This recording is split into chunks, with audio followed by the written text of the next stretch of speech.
With the latest Marvel film, Captain America Brave New World, there is a new hero taking up the Captain America shield. Will that be enough to get the MCU back on track, or will it be more of the same? I have seen it, so let's talk about it.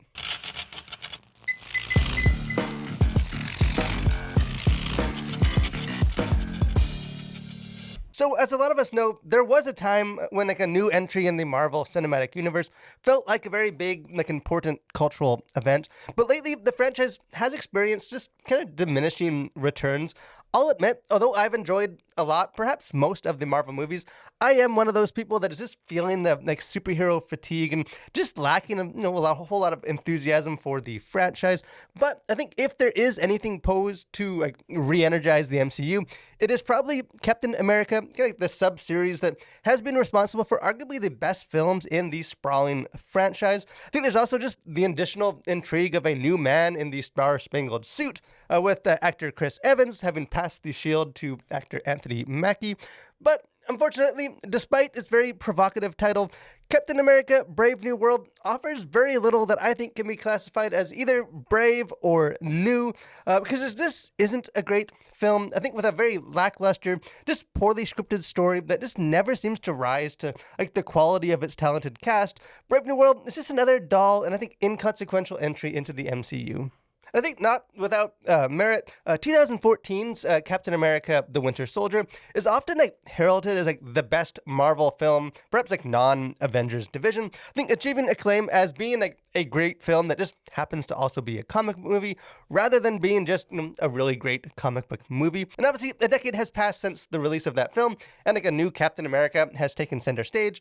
But A Brave New World just seems to clearly be striving to be kind of a spiritual successor to that beloved film. I think perhaps notably, the film actually forgoes the classic Marvel fanfare opening that has been in most, if not all, of the recent films, which just seems to me to be a very purposeful attempt just to establish a unique identity beyond just being more Marvel.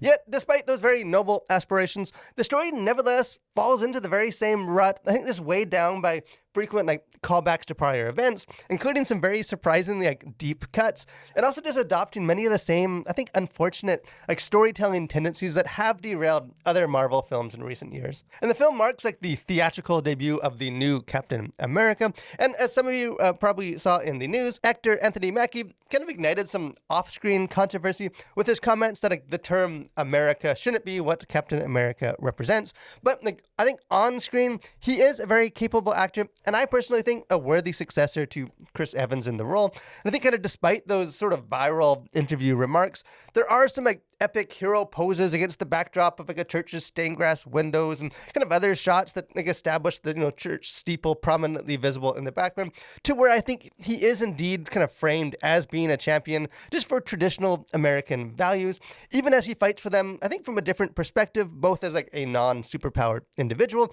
and also as a black man. So to be clear, I think the central problem in Brave New World is not that it features a new Captain America, but just that the film seems to exist really for no other reason. Because beyond the Anthony Mackie is Captain America now premise, there's really little else of consequence going on in this film.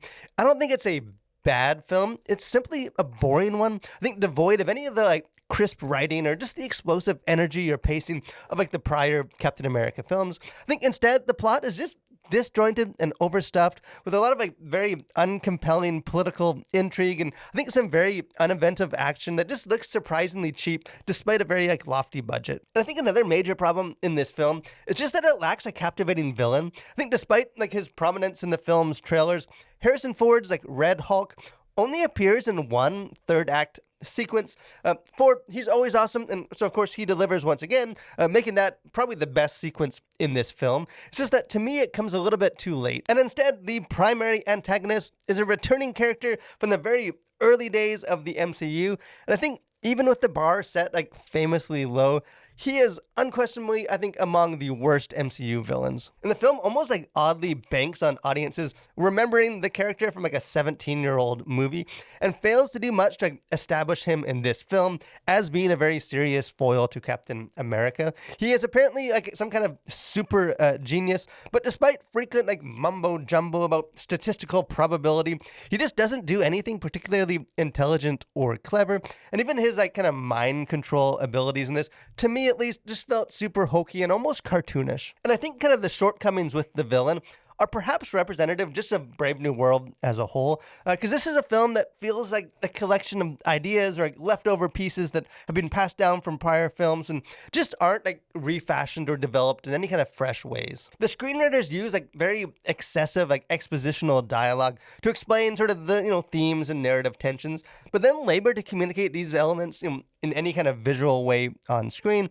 For example, Sam Wilson, aka the new Captain America, kind of repeatedly muses throughout the film that, I should have taken the super serum, and that he doesn't actually fail or really even struggle at any point in this story, which just makes this sort of lack of superpower, like that tension, a moot point. And kind of similarly, there's a monologue in like, kind of this film's closing moments that does touch on like the tensions of, being a black man in the role of Captain America, but the moment just feels very like shoehorned in and like half-hearted, almost as though like held on a very tight leash by Disney, in its desire to avoid anything, becoming across too politically charged. And I think it's just a film that just can't seem to decide what exactly it is about, beyond just sort of introducing a new hero into the ever-expanding MCU canon.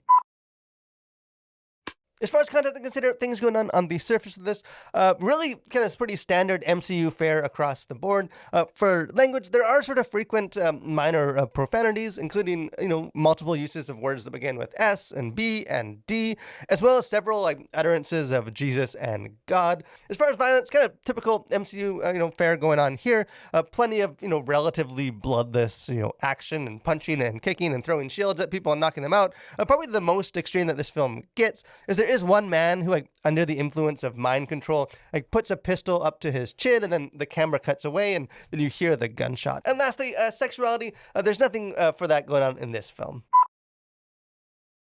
As far as themes, worldviews, like things going on beneath the surface of this, I think there are several different ways that you can, interpret like the thematic intention of Brave New World. The film to me kind of wavers between like an optimistic and like a pessimistic view of America. And obviously both those things can be true at the same time.